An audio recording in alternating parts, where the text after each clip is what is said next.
বিরতির পর রাজ্যে ভোট প্রচারে আজকে কুলটি, বাঁকুড়া ও দুর্গাপুরে 3টি নির্বাচনী সভা করবেন রাহুল গান্ধী। সকাল 11:40 কলকাতার আরসিটিসি হেলিপ্যাড থেকে কুলটির উদ্দেশ্যে রওনা হওয়ার কথা রয়েছে রাহুল গান্ধীর। 12:30টায় সেখানে জনসভা করার কথা। এরপর সভা শেষে বেলা 1:30টায় সেখান থেকে রওনা হওয়ার কথা বাঁকুড়ার উদ্দেশ্যে। 1:50 বাঁকুড়া পৌঁছে যাওয়ার কথা তার। বিষ্ণুপুর ও কতুলপুরের প্রার্থীদের হয়ে সেখানে সভা করবেন কংগ্রেস সহসভাপতি। এরপর দুপুর 2:50 তার হেলিকপ্টার রওনা হবে দুর্গাপুরের উদ্দেশ্যে। 3:10 সেখানে পৌঁছে সভা করার কথা রাহুল গান্ধীর এবং তারপর সভা শেষ করে কলকাতায় ফিরবেন। তারপরে কলকাতা থেকে বিকেল 5:10 ফ্লাইটে ফিরে যাবেন দিল্লিতে। আমাদের সঙ্গে টেলিফোনে রয়েছেন আমাদের প্রতিনিধি উজ্জ্বল মুখার্জি।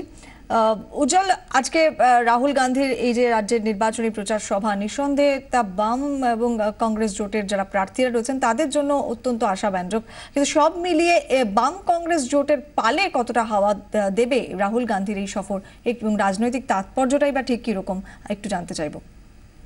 দেখো, নিঃসন্দেহে এটা ভীষণ গুরুত্বপূর্ণ। নিঃসন্দেহে রাহুল গান্ধীর এই সফর এর গুরুত্ব আলাদা করে বোঝানোর ব্যাপার নেই। প্রথম কথা হচ্ছে যে এই মুহূর্তে বাম নেতৃত্ব এবং কংগ্রেস নেতৃত্ব তারা মনে করছে যে যেভাবে জোটের পালে ইতিমধ্যেই হাওয়া লেগেছে, সেটা কিন্তু তারা আগাম বুঝতেও পারেননি। তাদের ধারণা, যে তাদের বিশ্বাস যে এবারে নির্বাচনে জোট কিন্তু একটা বড় জায়গায় যেতে চলেছে। অন্তত বিভিন্ন জায়গায় কংগ্রেস এবং সিপিএম এর কর্মীরা যেভাবে কাঁধে কাঁধ মিলিয়ে রাস্তায় নেমে পড়েছেন এবং নিজেদের মধ্যে সমস্ত বিরোধ ভুলে যেভাবে তারা রাস্তায় ঝাঁপিয়েছেন, এটাকে ভীষণভাবে গুরুত্বপূর্ণ বলে মনে করছে দু দলের শীর্ষ নেতারা। এই অবস্থায় দাঁড়িয়ে রাহুল গান্ধীর আজকে কলকাতা সফর। রাহুল গান্ধী এবারে জোটের ক্ষেত্রে যদি অন্যতম কারিগর কাউকে বলা হয়, তাহলে নিঃসন্দেহে তিনি রাহুল গান্ধী।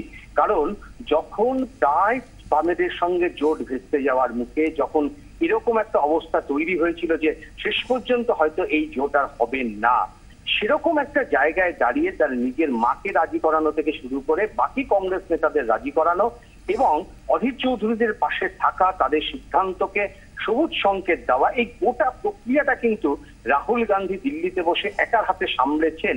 এবং এরকম যে জোট একটা কল্পনার অতীত ছিল, বাম এবং কংগ্রেস একসঙ্গে হাত ধরাধরি করে নির্বাচনের লড়াই করবে, সেটাকে বাস্তবায়িত করার ক্ষেত্রে অন্যতম কারিগর কিন্তু নিঃসন্দেহে রাহুল গান্ধী।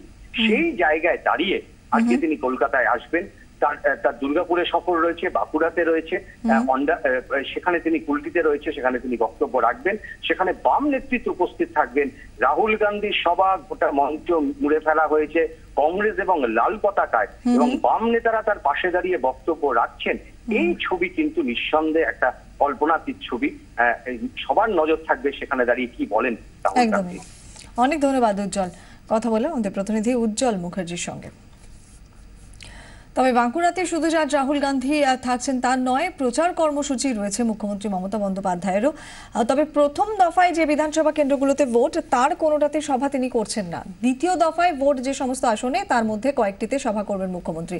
বেলা 12:30টাতে ইন্দাস, দুপুর 1:30টায় ছাতনা, 2:30টায় সোনামুখী এবং সবশেষে বড়জোড়াতে সভা করার কথা রয়েছে মমতা বন্দ্যোপাধ্যায়। আগামীকালও বাঁকুড়াতেই থাকছেন মুখ্যমন্ত্রী।